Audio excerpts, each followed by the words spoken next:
No sé si han escuchado o leído la literatura en lo que los ateos, los escépticos, los que no creen en Dios, los incrédulos han cuestionado acerca de las afirmaciones de verdad de la Biblia o del cristianismo. Ellos han negado la existencia de Dios debido al problema del mal.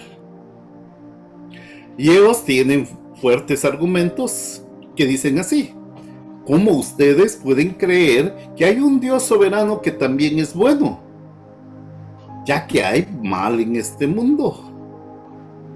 ¿No pone el mal en tela de juicio la existencia de un ser que es todopoderoso y todo bueno? O tal vez nos hemos encontrado con esta pregunta a un nivel mucho más personal.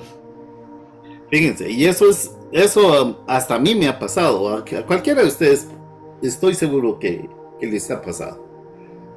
Un querido amigo que ha estado pasando y experimentando un gran sufrimiento, o tal vez un querido amigo que tiene a alguien a quien ama, que está pasando por grandes sufrimientos y cuestionándonos simplemente: ¿dónde está Dios en todo esto? Y por ejemplo, la demás gente pareciera repetir lo siguiente: si hay Dios en todo esto, ¿dónde está? En Génesis 50:20, José está hablando a sus hermanos que temen que él está a punto de vengarse de ellos por lo que le han hecho al amenazarlo, primero con matarlo, luego de venderlo, hacerlo esclavo. Y él dice las palabras: en cuanto a ti quisiste hacerme mal, pero Dios hizo hacer el bien con tu mal, para lograr que muchas personas se mantengan vivas como lo están hasta hoy. ¿Alguna vez nos hemos encontrado en una conversación con un conocido, o incluso un pariente cercano, o un amigo querido, alguien que amamos, alguien quien respetamos, alguien que nos importa, está luchando precisamente con este tema? ¿Cómo podría haber un Dios todopoderoso y bueno en un mundo lleno de pecado? ¿Cómo pudo haber permitido Dios el pecado?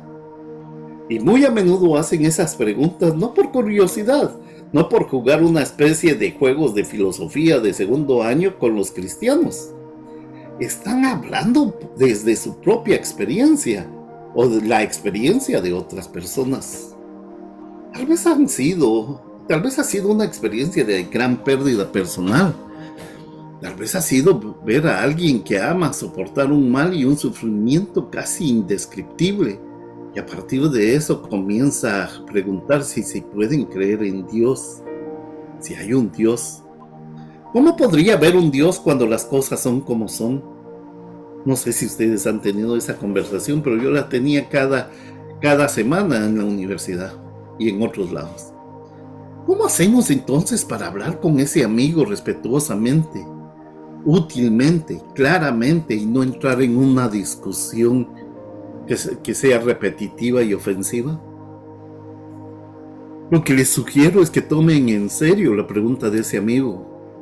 Por unos momentos, me gustaría que entendamos que muchos ateos rechazan la existencia de Dios, pero eso no es nada nuevo. En realidad podemos retroceder más de 2000 años hasta el filósofo Epicuro, que luchó con esto y nos dio un pequeño título para describirlo. Él decía: ¿está Dios dispuesto a prevenir el mal pero no puede? Entonces Él es impotente. Él es capaz pero no está dispuesto. Entonces Él es malévolo. ¿Es Él capaz y dispuesto? Entonces es malo. Él estaba diciendo que si Dios es todopoderoso y el mal existe, entonces Él no debe ser del todo bueno. Y si Él es todo bueno y el mal existe, entonces Él no es todopoderoso. Es un poco difícil el tema de hoy, pero es lo que me ha tocado vivir. Pero si Él es, como usted afirma, todopoderoso y todo bueno, ¿cómo explicamos entonces que hay maldad en el mundo? Si hemos leído o escuchado algún debate entre ateos y deístas, o sea, cristianos, o entre escépticos y cristianos, es casi seguro que han escuchado surgir esta pregunta y se juega como la carta del triunfo contra la creencia en Dios. La carta del triunfo contra el cristianismo, la carta del triunfo contra la Biblia. ¿De dónde viene el mal si tu Dios realmente es soberano y bueno? Bueno, no tengo la respuesta completa, pero ahí vamos a tratar. Quiero decir hoy que el ateo en realidad tiene un problema más difícil que el creyente con esa pregunta.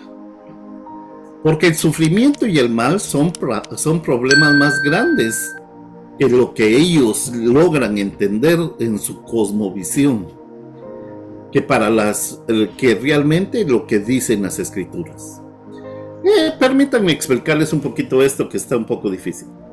Porque en un universo sin Dios no hay ni puede haber absolutos morales. O sea, no hay aciertos y no hay errores.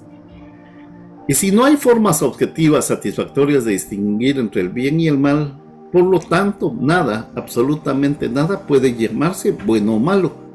Y eso dice precisamente Epicuro y muchos filósofos antes de él y después de él.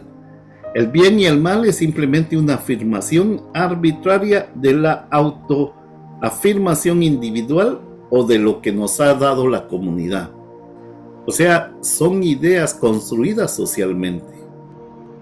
En otras palabras, decimos que esto es bueno o malo, ya sea individual o socialmente, y no hay nada absoluto en el universo que nos compruebe eso. Y eso es lo que lleva al incrédulo, al ateo, con problemas más grandes que el que tenemos al responder la pregunta, ¿de dónde viene el mal? Porque en el mundo ateo el mal no existe. Sin embargo, cada ser humano en este planeta sabe y entiende cuándo se encuentra con el mal que existe. Pero el ateo no tiene forma de explicar eso. Lo único que ellos pueden decir es, no me gusta eso. No puede decir, está mal, es malvado, no debería de serlo, y tampoco puede decirlo. Y así en realidad el problema más difícil es la existencia del mal para el incrédulo. Para el ateo, en lugar de la respuesta que el creyente da a esa pregunta. Como ven, esto es un poco difícil, pero ya ahorita regreso a la Biblia. Esa es una pregunta difícil y no quiero tomarla a la ligera el trabajo que el creyente tiene que hacer para dar una respuesta a esa pregunta. Paremos un poco al final. Quiero trazar 4 cosas que la Biblia dice sobre el sufrimiento y el mal para ayudarnos a entender cómo el creyente comienza a responder esa pregunta. Pero comprendamos que hay muchos misterios en cómo respondemos a esa pregunta, y eso está bien. Nosotros somos seres finitos, creemos en un Dios infinito. Entonces no debería sorprendernos que hay algunas cosas que no entendamos. Quiero decir, si lo entendiéramos todo, Dios no es infinito, o la Biblia está equivocada, o ambos. Así que no debería de sorprendernos que haya cosas que tenemos que decir, lo siento, no lo sé. Hay muchas preguntas, especialmente en el libro de Génesis, en los primeros capítulos, pero vuelvo a lo mismo, no lo sé. Cuando cité a Epicuro, citamos a escépticos, ateos modernos, pero a veces esta pregunta se hace de una manera profunda, más personal. Especialmente cuando una persona experimenta sufrimiento, él y ella están tan ofendidos por esa misma experiencia. Están traumatizados por esa experiencia, que de una manera muy personal esa persona arremete contra Dios y niega la escritura y niega el cristianismo debido a la ofensa del sufrimiento. No sé si nosotros sabemos que se ha dicho que los ateos no creen en Dios, y eso es cierto, pero están furiosos con él. Ya saben, no existe, pero te odiamos por el mal. Y tienen que hacerse la pregunta, ¿qué es lo que hace que alguien se enoje tanto con alguien que dice no creer que existe? Esa es una buena pregunta, ¿no? Hay un autor de apellido Herman, él es era cristiano, era predicador, pero se enojó tanto con Dios, creo que sufrió mucho, y se volvió casi ateo, o es ateo, no se lo sé. Pero dice en su libro, el Dios de la Biblia hizo milagros por la gente. Y él se lo cuestiona y dice, ¿dónde estás cuando tu hijo muere en un accidente? ¿O tu esposa es diagnosticada con esclerosis múltiple? ¿O cuando tu recién nacido hijo está a punto de morir? Es que no veo nada redentor cuando los bebés etíopes mueren de desnutrición. Es que él estaba claramente ofendido por el sufrimiento y la maldad de este mundo y ha llegado a la conclusión de que ya no puede creer en Dios. Hay gente así y no hay que señalarlos. Su sufrimiento fue superior a su fe. Permítanme hacer un planteamiento sobre esto, sobre la razón por lo que hay sufrimiento en el mundo.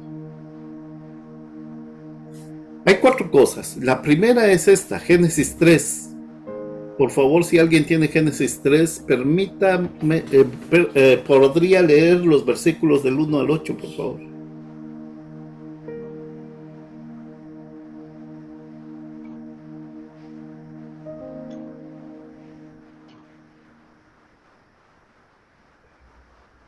Génesis 3 del 1 al 8.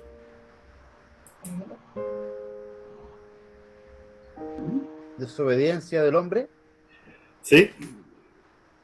Pero la serpiente era astuta, más que todos los animales del campo que Jehová Dios había hecho, la cual dijo a la mujer, con que Dios os ha dicho, no comáis de todo árbol del huerto. Y la mujer respondió a la serpiente, del fruto de los árboles del huerto podemos comer, pero del fruto del árbol que está en medio del huerto, dijo Dios, no comeréis de él ni le tocaréis para que no muráis. Entonces la serpiente dijo a la mujer, no moriréis, sino que sabe Dios que el día que comáis de él, serán abiertos vuestros ojos y seréis como Dios, sabiendo el bien y el mal. Y vio la mujer que el árbol era bueno para comer, y que era agradable a los ojos, y el árbol codiciable para alcanzar la sabiduría. Y tomó de su fruto, y lo comió, y dio también a su marido, el cual comió así como ella. Entonces fueron abiertos los ojos de ambos, y conocieron que estaban desnudos. Entonces cosieron hojas de higuera, y se hicieron delantales. Y oyeron la voz de Jehová Dios, que se paseaba por el huerto, al aire del día, y el hombre y su mujer se escondieron de la presencia de Jehová Dios entre los árboles del huerto.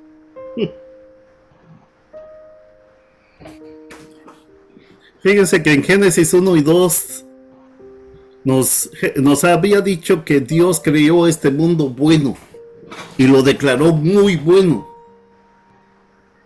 No pasaron más de 2 capítulos y en Génesis 3 nos encontramos con la rebelión de Adán y Eva.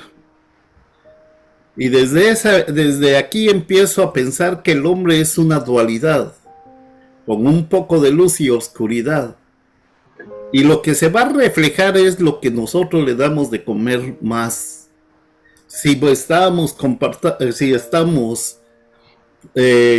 construyendo nuestro espíritu, entonces reflejaremos paz y bondad.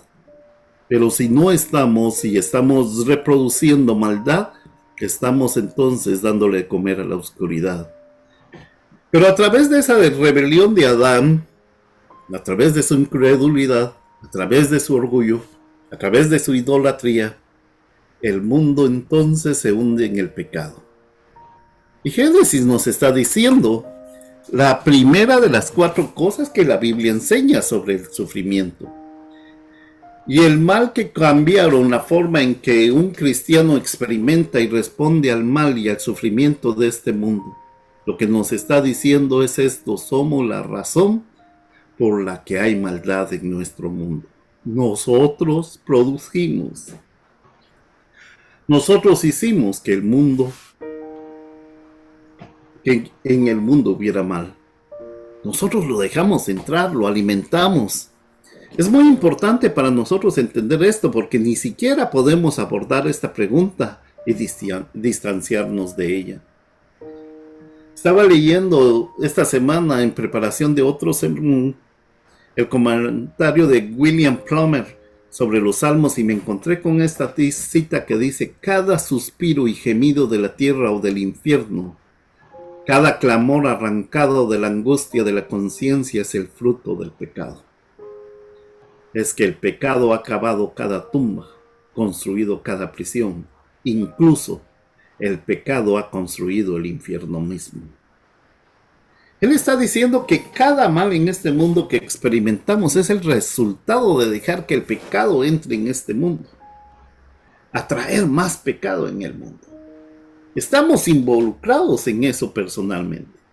Ni siquiera podemos salir de nuestro propio pecado para hacer la pregunta: ¿cómo puede Dios, que es soberano y bueno, permitir que el mal venga a este mundo? ¿Cómo podemos hacer esa pregunta si nosotros estamos involucrados en ese pecado? Y ese pecado mismo ciega nuestras mentes y estamos señalando a Dios. Después de un estudio bíblico, estábamos discutiendo con un hermano y estaba luchando con la doctrina del infierno. Y la razón por la que él estaba luchando con la doctrina del infierno es porque no podía entender cómo un Dios bueno y amoroso podía asociarse con el sufrimiento y el tormento eterno. Y los dos estábamos luchando con eso y mirando las escrituras juntos. Ahora había muchas razones por las que estaba luchando con eso. Necesitamos entender a él. En ese momento su padre no era cristiano y para la persona era una gran pregunta muy personal. Esto no fue especulación, no fue un juego de filosofía como la de Epicuro. Esta pregunta se refería a un hombre al que amaba con todo su corazón, su papá. Y mientras hablábamos de ello vi que no estaba llegando a ninguna parte en la discusión o en la conversación, que fue respetuosa. Hasta que le dije: déjeme hacerle una pregunta. ¿Usted cree en Dios que es soberano y bueno? Dijo: sí lo hago. Y creo que sí. La Biblia enseña eso. Y le dije: ¿su experiencia ha sido que Dios es bueno con usted? Sí, Él me salvó y yo no merecía ser salvado. Sé que Dios es bueno. Y nosotros somos pecadores. Y ella aceptaba: sí lo soy. Peco todos los días. Entonces puedo reformular su pregunta. Nos preocupa que esté mal que haya un infierno debido al sufrimiento eterno de un amigo. Pero no nos preocupa seguir siendo pecadores. Nosotros creemos que Dios es soberano y bueno. Reconocemos que no somos buenos y hacemos cosas malas todos los días, pero nosotros que hacemos las cosas malas todos los días, estamos tan preocupados de que Dios no haga algo malo. Estoy entendiendo. Ella dio un paso atrás y sonrió y dijo: es un poco estúpido, ¿no? Y le dije: no, todos pensamos así. Cuando hacemos esta pregunta sobre el sufrimiento, el mal y la palabra, ¿por qué comienza entonces a salir de nuestra boca que todos ya estamos pensando que somos más inteligentes y mejores que Dios? Todos, no solo usted o no solo yo, todos. Y Génesis 3 quiere cerrar la boca cuando comenzamos a lanzar esa acusación a Dios diciendo: tú eres el hombre, tú eres la mujer, ustedes son el hombre. Los que trajeron el pecado al mundo fueron ustedes al momento de desobedecer. No coman de ese fruto. Es muy importante que entendamos eso cuando luchamos con esa pregunta, porque estamos involucrados todos en ello. Esta no es una pregunta muy difícil de contestar, o filosófica, o especulativa para nosotros, porque es realidad. En segundo lugar, Génesis 30:20, Dios es soberano sobre el sufrimiento. Dios es soberano sobre el mal. Y por eso les dije de que aquí hay que subrayar ese versículo. porque nos hace recordar la historia de José. Los hermanos de José lo odiaban, estaban celosos de él y planeaban asesinarlo. Pero uno de los hermanos no pudo seguir en el plan de asesinarlo y entonces volvieron al plan B y lo vendieron como esclavo. Y fue enviado con una banda de comerciantes a Egipto, donde permaneció durante muchos años. Fue encarcelado y finalmente se elevó hasta la diestra del faraón. Después de una hambruna, todos los hermanos de José vinieron a Egipto y temían que cuando su padre muriera, entonces iba a ser la oportunidad de José de tomar una dulce venganza. Y vienen aterrorizados de que los vaya a matar para todos. Y él les dice, ¿acaso no entienden? Lo que ustedes hicieron era atentar contra mí. Pero Dios usó ese atentado para bien, para lograr que muchas personas se mantuvieran vivas como lo están hoy. ¿Están escuchando lo que José acaba de decir? En el mismo acto que sus hermanos querían su mal, Dios estaba trabajando para no solo el bien de José, y no solo la multitud de personas para mantenerlos vivos, sino para millones o miles de millones de personas. Debemos entender que esto es parte de un plan de salvación y si Dios lo hace, el fruto de su plan se cumple.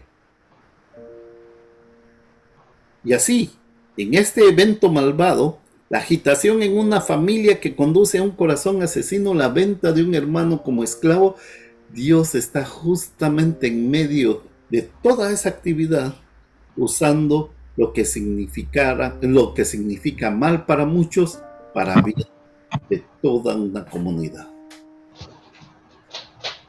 Y eso me hace recordar a Martín Lutero cuando habla sobre el Dios soberano, que Dios es soberano sobre el mal. Él expresó de una manera muy provocativa lo siguiente: tenemos que recordar que el diablo es el diablo de Dios, pero no es igual a Dios. Dios es soberano incluso sobre los propósitos del diablo. Un académico afirma que este versículo es la afirmación teológica más importante de todo el libro de Génesis. Ahora bien, esa es una afirmación bastante grande y podríamos entonces considerar que este versículo que les leí anteriormente es la base de muchas cosas que nos van a pasar en nuestra vida futura. Pero es cierto que Génesis está haciendo una afirmación importante aquí. ¿Qué hace? ¿Y qué hace? Cambia la forma en que José entiende su sufrimiento. De repente su sufrimiento ya no carece de sentido. Es significativo. Ahora el sufrimiento tiene un propósito. Y eso es lo que ningún ateo, ningún escéptico, ningún incrédulo puede tener. Y tener un sufrimiento con propósito. No pueden tener un sufrimiento significativo porque están apartados de Dios. Pero con Dios, porque Él es soberano, nosotros podemos estar seguros de que no hay sufrimiento sin sentido. Dios no desperdicia nuestro sufrimiento y nuestras lágrimas. Y eso impidió que José fuera, ¿qué? Le impidió amargarse. ¿Alguna vez han visto a una persona que ha pasado por el sufrimiento y está amargada? ¿O han visto a otra persona que ha pasado por lo mismo o peor de lo que ustedes están y hablan pestes? Les apuesto que una de las diferencias que encontrarán entre esas dos personas es que el que no está amargado cree que hay un Dios que está a cargo. Y ha logrado creer que Dios no desperdicia el sufrimiento de sus hijos. Y por eso les pido siempre subrayar Génesis 50:20 cuando estamos pasando el Niágara en bicicleta. Y eso nos lleva entonces a considerar la soberanía de Dios y el Evangelio.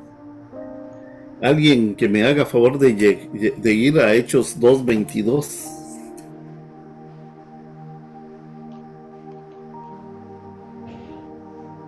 Varones israelitas, oíd estas palabras. Jesús Nazareno, varón aprobado por Dios entre vosotros con las maravillas, prodigios y señales que Dios hizo entre vosotros por medio de él, como vosotros mismos sabéis. ¿Continúo? Sí, por favor. A este, entregado por el determinado consejo y anticipado conocimiento de Dios, prendisteis y matasteis por manos de inicuos crucificándole, al cual Dios levantó, sueltos los dolores de la muerte, por cuanto era imposible que fuese retenido por ella. El siguiente, por favor, hermano. Porque David dice de él, veía al Señor siempre delante de mí, porque está a mi diestra, no seré conmovido. Por lo cual mi corazón se alegró y se gozó mi lengua, y aún mi carne descansará en esperanza. Amén.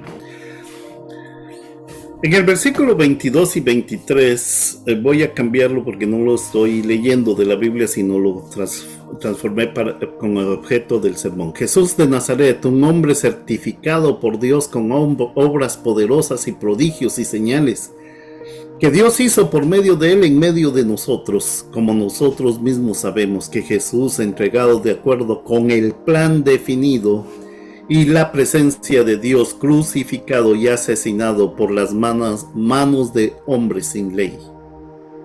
¿Escucharon lo que Pedro acaba de decir? Somos responsables de la misma crucifixión del Mesías, el Hijo de Dios. También somos responsables del evento más malvado que jamás haya ocurrido en la historia de este mundo. Y Dios predeterminó, preordenó este evento para salvar al mundo, por lo que nosotros somos culpables. Y de ese mal, Dios lo usa de gran manera para salvación.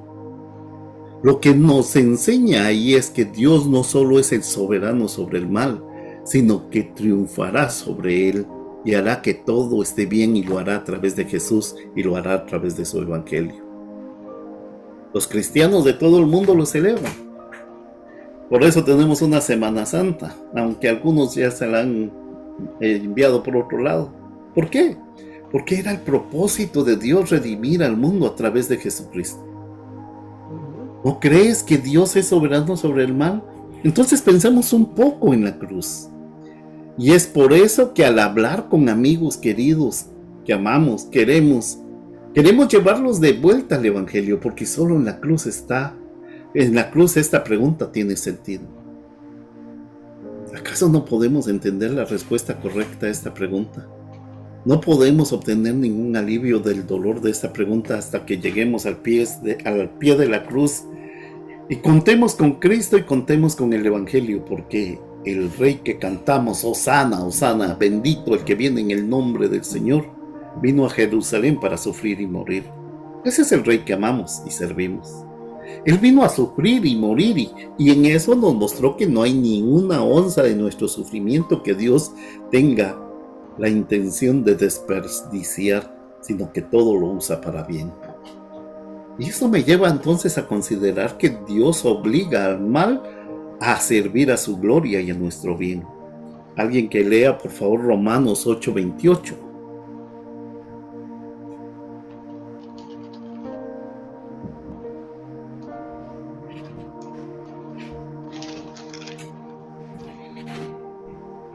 Dice, y sabemos que a los que aman a Dios, todas las cosas les ayudan a bien. Esto es, a los que conforme a su propósito son llamados. José fue llamado por Dios. Todas las cosas le fueron para bien. Entonces, ¿qué dice? Hago que todo sirva al fin de tu bien. Todo, sin excepción. Ninguna otra cosa. Todo va a servir para tu bien. Con esas verdades, con una experiencia de gracia que Dios nos ha dado en la cruz, los creyentes durante 2 milenios hemos mirado el mal y sufrimiento y hemos dicho, no tendrán la última palabra los sufrimientos, y nada puede separarme del amor de Dios que está en Cristo. E incluso esto que estamos sufriendo y que Dios que ha sido diseñado contra mí, Dios lo usará para mi bien. No sé si ustedes en cuando estudiamos Apocalipsis, captaron la lectura del libro de Apocalipsis cuando Dios habla a la iglesia que está a punto de sufrir o a tener sufrimiento, pobreza y persecución.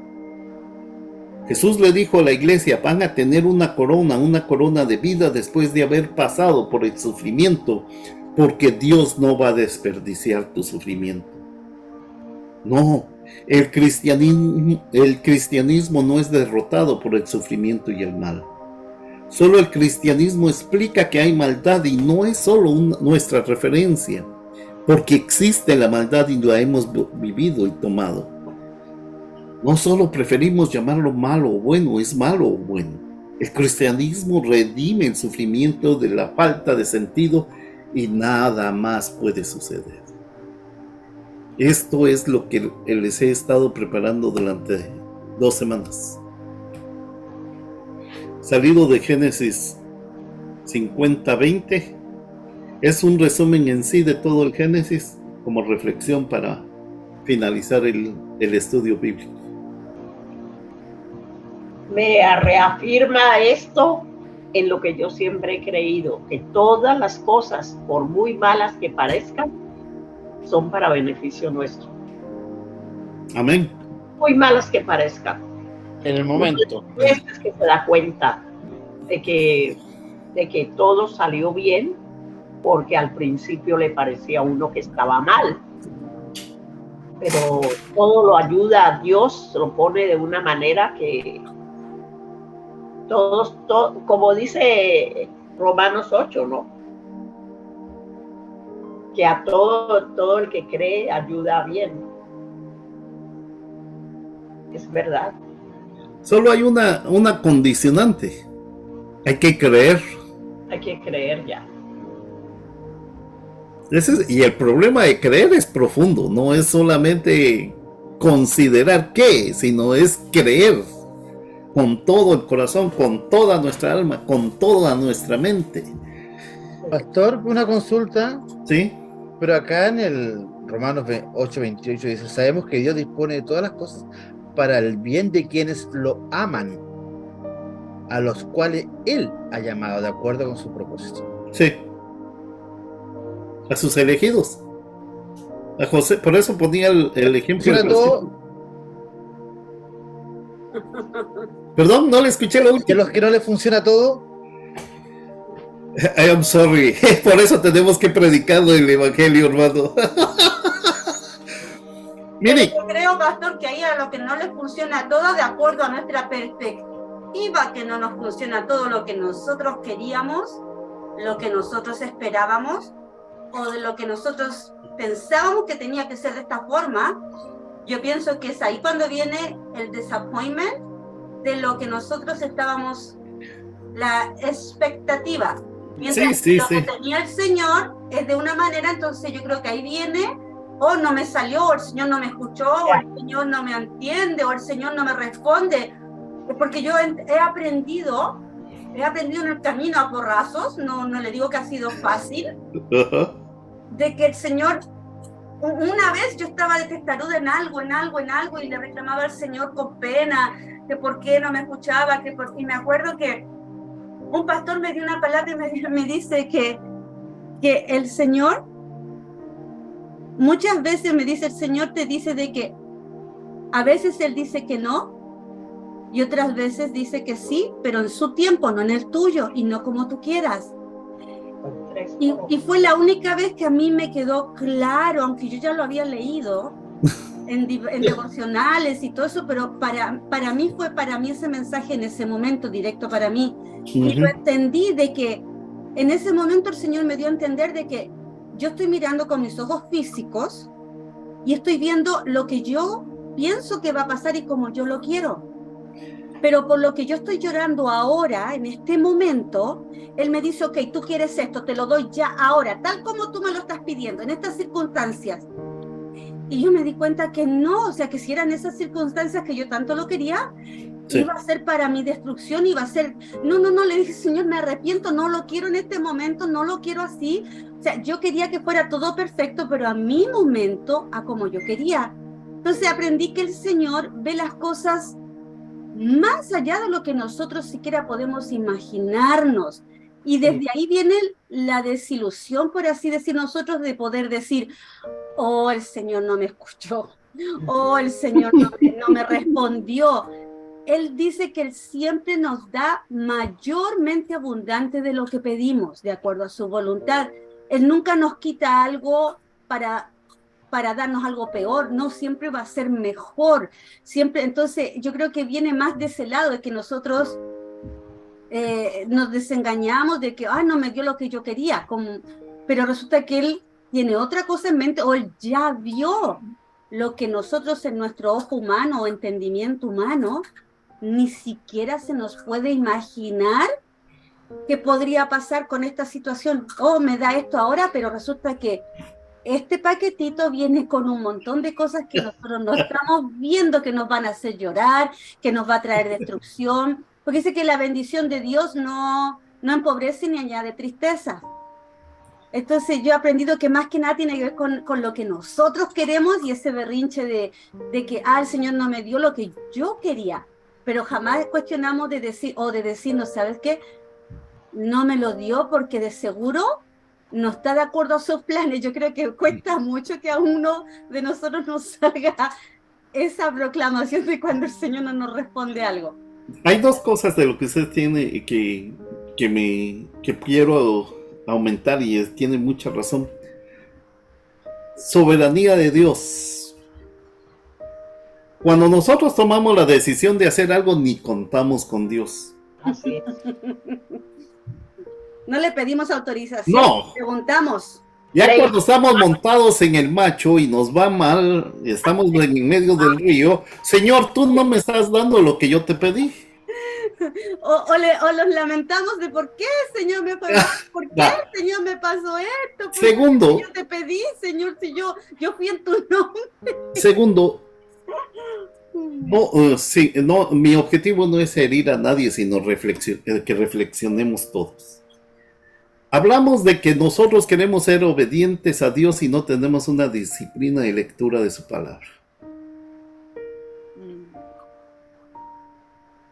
Entonces, no hay una dependencia, no hay una codependencia. No preguntamos, después queremos que por berrinche Dios nos cumpla las cosas conforme a lo que nosotros hemos establecido, y tampoco consultamos. Y tampoco queremos saber cómo Dios actúa leyendo a través de su Biblia. Y si ustedes se han dado cuenta en todo Génesis que hemos leído y hemos estudiado, más que todo son formas o algunas experiencias de los patriarcas que pueden ser aplicadas a nuestra vida. Cuando estamos pasando a tribulaciones, miremos a José. Pero como no leemos, entonces tenemos la idea de un Dios que nos transmite la televisión, algún pastor de los viernes, y realmente no sé hasta qué punto la información que estamos recibiendo es bíblica o que tiene bases bíblicas. La codependencia de Dios en oración, su lectura, entonces les digo, y por eso hablaba de la dualidad del hombre y del ser humano, que existe un hombre que adentro, y por eso Pablo decía, ¿quién me librará de este cuerpo de muerte? Que existe una conciencia buena y una conciencia mala. Leemos, oramos, reflexionamos en la palabra del Señor, estamos alimentando el Espíritu, y el Espíritu nos va a hacer entender cuál es la verdad. Y por eso dice el mismo Jesucristo, la verdad los hará libres. Pero como no hemos pedido ni permiso, eso está como mi hijo me pedía permiso para ir, no pedía permiso para ir a la fiesta, y después me llamaba, venime a traer donde estoy, son las 2 de la mañana, ahora te venís, ¿no? Y es precisamente, no es que nuestros berrinches nos digan entonces qué es lo bueno, qué es lo que Dios tiene que hacer. Es la codependencia, pero hay que tener sabiduría. Y si ustedes ven cuando habla entonces del libro de Génesis 3, de tener el conocimiento, la sabiduría, es de ver la sabiduría que nosotros tenemos que desarrollar para lo que es bueno o lo que es malo. Y Pablo también lo decía, no todo me conviene. Todo me es lícito, mas no todo me conviene. Pero para poder entender qué es lícito o qué no es lícito, tenemos que leer, tenemos que preguntarle a nuestro Padre Celestial. Y muchas veces es de pelea puro Jacob para ser bendecidos por Dios. Porque él no pidió nada sino la bendición de Dios. Y me resulta ver que Jacob estaba dependiendo de su propio hijo que amó mucho, pero no tenía nada. Murió en la pobreza. Entonces no podemos decir de que no fue bendecido.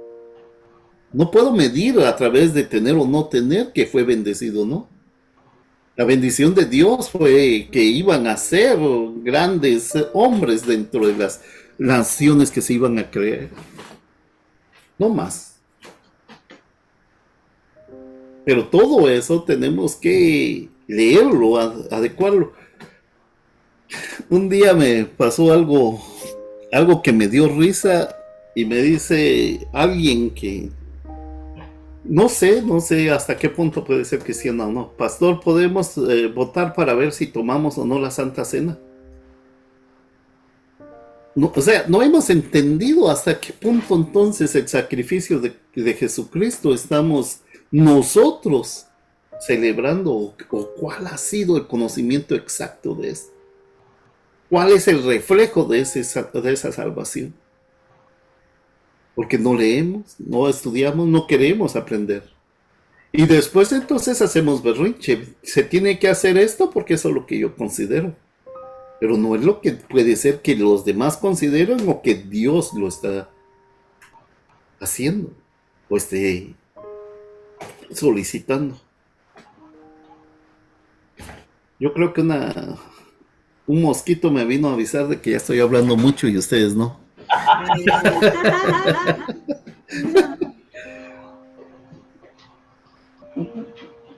Pero este es el 50-20. Anótenlo siempre ahí cuando estén pasando esos momentos difíciles o estemos pasando, porque yo también paso más que ustedes.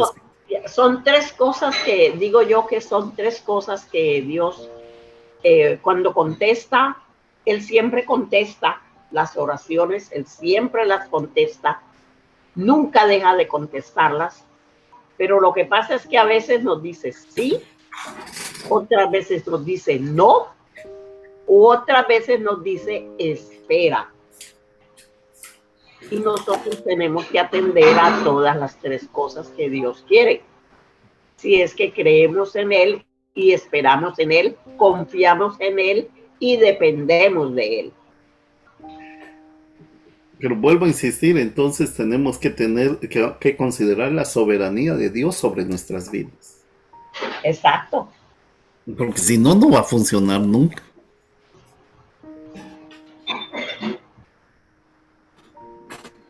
Porque si queremos solo hacer nuestra voluntad, entonces creemos nuestro propio Dios y que nos haga nuestra voluntad. Pero si nosotros tenemos una conciencia, un pensamiento fijo de que dependemos de Dios, en todo momento, en toda circunstancia, en toda cosa, dependemos de Él, entonces estamos considerando la soberanía de Dios. Digo, yo no sé si es así o no, porque Dios es soberano. Yo recordaba a mi abuelo. Antes de salir de su casa se arrodillaba y decía: Señor, protégeme desde mi salida hasta mi entrada, desde ahora y para siempre. Ese era su versículo que siempre manejaba. Se arrodillaba y cuando llegaba decía: gracias, Señor, estoy de regreso en mi casa. Sí. Una dependencia absoluta de Dios, ¿no? Pero el tiempo que estamos viviendo, lo que menos es el espacio de bendecir a Dios por todo lo que sucede. Ni pedir permiso, mucho menos. Sí, es verdad. Pues hemos terminado con el libro de Génesis. Espero de que lo último no haya sido catastrófico para alguno, pero si lo es, me disculpa. Mana Marina, ¿nos podría despedir en oración, por favor, si fuera tan amable? Sí, sí, pastor, claro. Padre Santo, gracias, Señor, por esta noche que hemos estado aquí escudriñando tu palabra, Señor. Gracias por tu enseñanza, porque, Señor, tú nos declaras en tu palabra lo que es digno y lo que debemos de hacer, Padre. Sabemos que dependemos de ti, Señor, en todo momento. Y sabemos también, Señor, que tú eres soberano, Rey, para nosotros y para todo el universo, Señor. Que te reconozcan, Señor, como Señor y Salvador de sus vidas. Esa es nuestra petición, Señor. Amén. Y que tengas misericordia, Padre, de todo aquel quien tú tendrás misericordia. Bendito Dios. Ahora te ruego que nos lleves, que nos guardes en el resto de esta noche y lleves con bien, Señor, a los que tengan que salir, Padre, y que los guardes en todo momento. Danos descanso y tranquilidad. En el nombre de Jesús te lo pedimos y te damos gracias. Amén. Amén. Que el Señor me los bendiga. Amén. Igual. Buenas noches entonces a todos. Everybody. Buenas noches. Bendiciones a todos. Saludos. Bye. Chao, Gladys. Bendiciones. Chao, Chao, chao. Gladys. Bye.